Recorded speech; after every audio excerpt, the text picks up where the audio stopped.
What made oil become the irreplaceable black gold for over a century? Who truly controls the world's oil resources? Nations, corporations, or a hidden force? Will oil continue to dominate in an era where renewable energy is rapidly rising?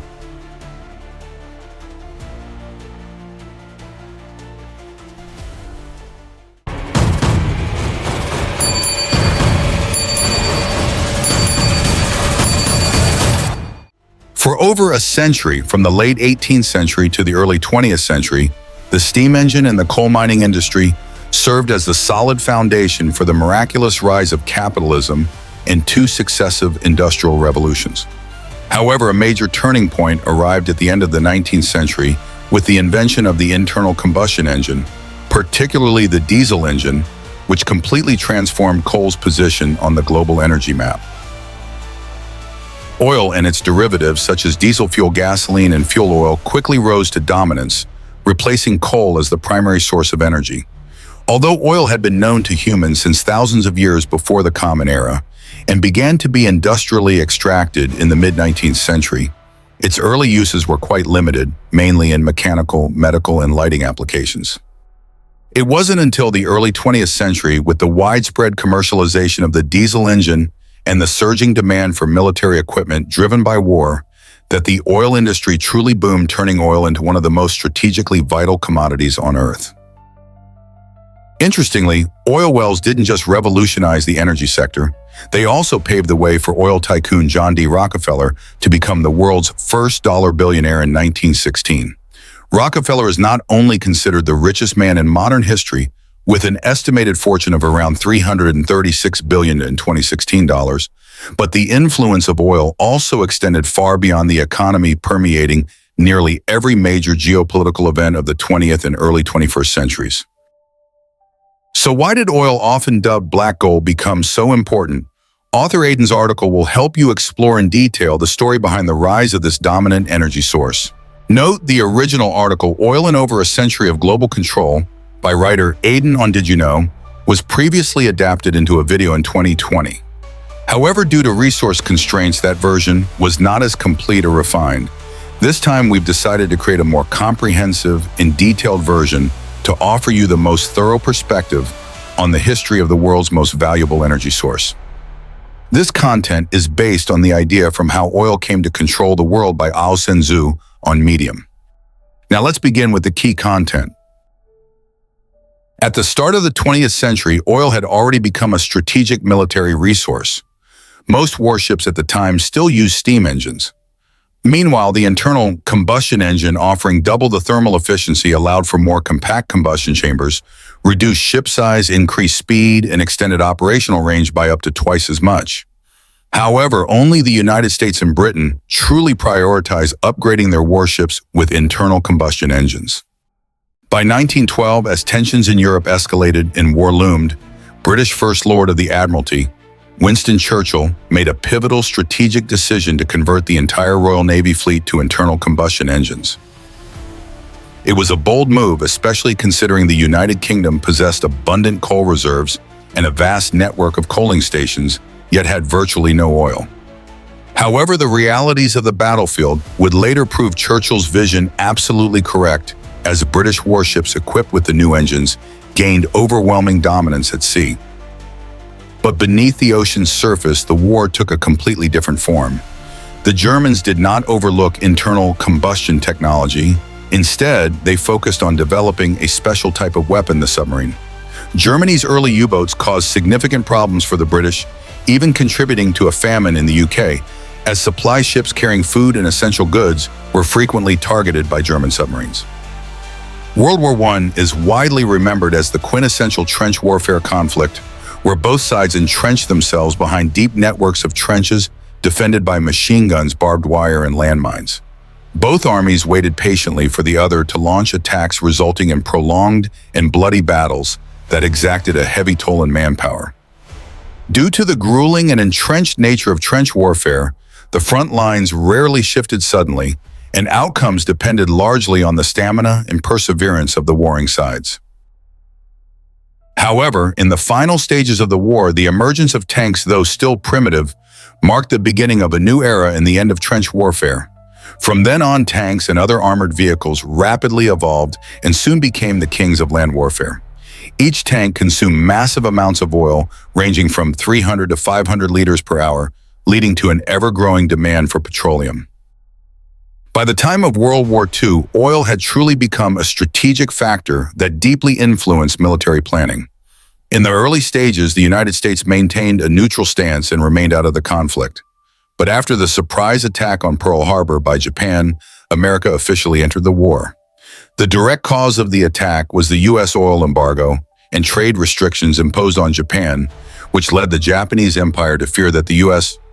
Navy would sever its maritime trade routes, particularly those connecting Japan to the oil-rich Dutch East Indies. On the European front, the oil fields of Baku became one of Nazi Germany's top strategic objectives in the Caucasus campaign. At the height of the Battle of Stalingrad, Hitler famously stated that without seizing the oil fields of Baku, Germany would lose the war. And that's exactly what happened. Nazi Germany was defeated in Stalingrad, in the Caucasus, and ultimately in the entire war. It is fair to say that oil played a crucial role in shaping modern warfare. It became an essential fuel source, making nations deeply dependent on supply lines stretching thousands of kilometers. Before oil became the world's #1 strategic commodity, the Middle East, a region of arid deserts and relative quiet, played a minimal role in the global geopolitical landscape.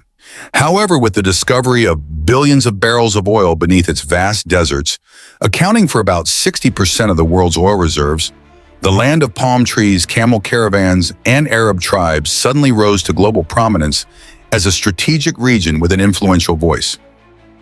Oil is the foundation of today's extravagant wealth in the Middle East, but it is also the root of countless international tensions and prolonged conflicts in the region.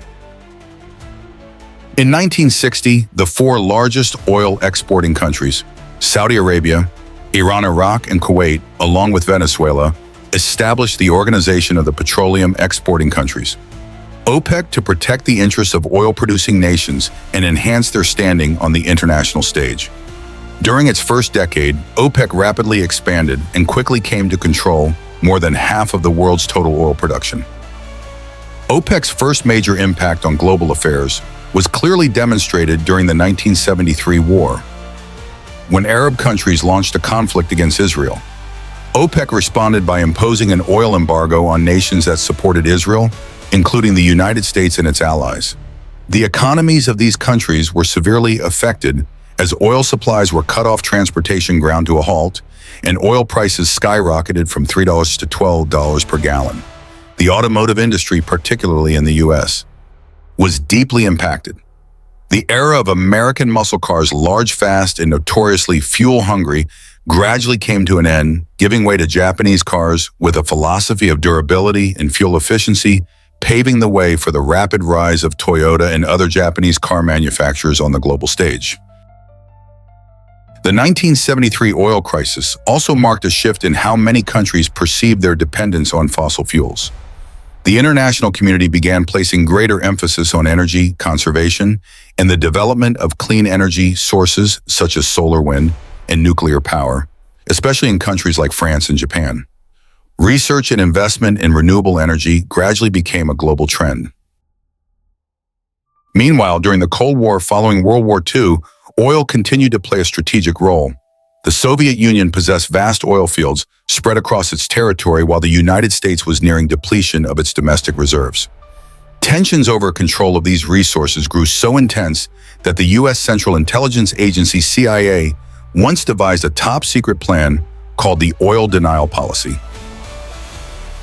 Under this plan, if the Soviet Union attempted to expand its influence into Arab countries such as Iran, Iraq, or Lebanon, the US and the UK would be prepared to use air power to bomb and destroy oil fields to prevent this strategic supply from falling into enemy hands. One of the key takeaways from the 1973 oil crisis was the US's realization of the Middle East's strategic importance, prompting efforts to turn Arab nations into close allies. In June 1974, President Nixon signed an agreement with the Kingdom of Saudi Arabia to standardize oil pricing in US dollars, a system known as the petrodollar. Under this agreement, all oil extracted in Saudi Arabia would be sold exclusively in US dollars. In return, the US would provide military protection, arms, and equipment for the Saudi military and ensure the kingdom's security against threats from Israel. Saudi Arabia became the largest oil exporter within OPEC and a leading voice in the Arab world. It's no surprise that by 1975, all oil sold by OPEC was priced in US dollars. This meant that any country wanting to purchase oil from OPEC first had to acquire US dollars, thereby reinforcing the currency's global dominance, increasing liquidity in US financial markets, and helping to keep lending interest rates low. Tying oil to the US dollar to strengthen its position also made the American economy increasingly dependent on oil. This dependency quickly became evident when the Islamic Revolution broke out in Iran in 1979. This revolution is considered one of the three most significant revolutions in human history, alongside the French Revolution and the October Revolution in Russia. It overthrew the monarchy in Iran and severely disrupted the country's oil production, then the second largest oil exporter in OPEC. Although OPEC increased production to compensate widespread anxiety, drove oil prices up nearly threefold, triggering a 30-month-long recession in the United States. On the international stage, the second oil crisis did not have as severe consequences as the first, as many countries had learned their lessons and had begun developing alternative energy sources in time. For example, France and Japan built large-scale nuclear power plants to reduce their reliance on oil. In addition, the sharp rise in oil prices opened opportunities for non-OPEC countries like Mexico, China, and Brazil to enter the market. As stability gradually returned to the Middle East and production recovered, oil flooded the market, causing prices to drop from $35 per barrel in 1981 to under $10 per barrel in 1986, marking a major turning point in the global energy cycle. At this time, the U.S. economy had become heavily dependent on Middle Eastern oil and thus would not tolerate any political instability that could cause oil prices to spike. In 1990, when Iraq invaded Kuwait and seized its oil fields, the United States immediately launched a military intervention. The Gulf War ended with Saddam Hussein's defeat, and the U.S. stationed nearly 250,000 troops in the Middle East. For comparison, in 1989, fewer than 700 American soldiers were deployed in the region. Any attempt by non-U.S. forces to control the Persian Gulf was seen as a threat to vital American interests and would be repelled by all means, including military force, as declared in President Jimmy Carter's 1980 State of the Union address. Many also believe that one of the reasons the U.S. invaded Iraq in 2003 was because Saddam Hussein attempted to sell oil in euros. Interestingly, China recently announced its intention to purchase crude oil in yuan, further challenging the dominance of the U.S. dollar. In the early 21st century, oil prices surged once again due to rising global energy demand, especially from China. As the economy of the world's most populous nation rose rapidly, Russia, with the world's 8th largest oil reserves, quickly surpassed Saudi Arabia to become the largest oil producer in the world, accounting for about 13% of global output. The massive revenue from oil helped Russia recover strongly from the post-Soviet crisis and gradually restore its status as a global superpower. Russia's resurgence. China's rise and the world's uneasy dependence on OPEC oil began to raise concerns over the potential decline of U.S. power on the global stage. However, this dependency between the U.S. and the Middle East was altered by an unexpected factor: technology. The United States, home to sharp-minded capitalists and cutting-edge technology, did not sit idly by as its global standing was challenged. This marked the rise of shale oil, or unconventional oil and gas, as a serious competitor to traditional fossil fuels. Shale oil is formed from the remains of organisms buried and mixed with sediments and other materials to create layers of organic-rich mud. Over millions of years, these organic mud layers are compressed under sediment, generating high pressure and temperature that break down the organic matter into oil and gas. If low-pressure voids appear underground, the oil and gas will accumulate there, forming massive crude oil and natural gas reservoirs known as oil fields, which are exploited using conventional technology. However, if such low-pressure pockets are not found, the oil and gas seep into deep shale rock layers, Here they become trapped, forming a special type of oil, shale oil. This oil was discovered a long time ago, around the same time as conventional oil, but due to its dispersed nature and deeper location within the rock, extracting it was once considered unfeasible with 20th century technology. Everything changed after the U.S. intervention in Iraq in 2003. As oil prices skyrocketed, the energy burden on the United States intensified. In this context, two technologies once considered outdated emerged as breakthrough solutions: hydraulic fracturing and horizontal drilling. Although both had been developed in the 20th century, only when combined for shale oil extraction did they truly spark an energy revolution. Thanks to these two technologies, extracting shale oil became feasible and significantly less expensive. With just a few $1,000,000, a shale oil well could become operational and profitable almost immediately, a stark contrast to conventional oil wells, which often required hundreds of millions of dollars and decades to break even. It's no surprise that many private U.S. companies quickly jumped into the game. At that time, the United States held the golden key to unlock massive shale oil reserves in North Dakota and Texas. From 2008, as oil prices plummeted from 150 to just 30 per barrel, the U.S. suddenly added 4 million barrels of oil per day to the market, an impressive figure compared to the global production of around 75 million barrels. From being dependent on imported oil, the U.S. became the world's leading producer of oil and natural gas. Within just a few years, US's production surpassed Russia in 2012 and overtook Saudi Arabia in 2013. During this same period, Russia began restoring its superpower status. After the Soviet Union collapsed in 1991, Russia plunged into a severe crisis. GDP plummeted, and the country even defaulted on its debt in 1998. But when Vladimir Putin came to power, he adopted a strategy completely different from that of his predecessor Boris Yeltsin, a strategy based on energy.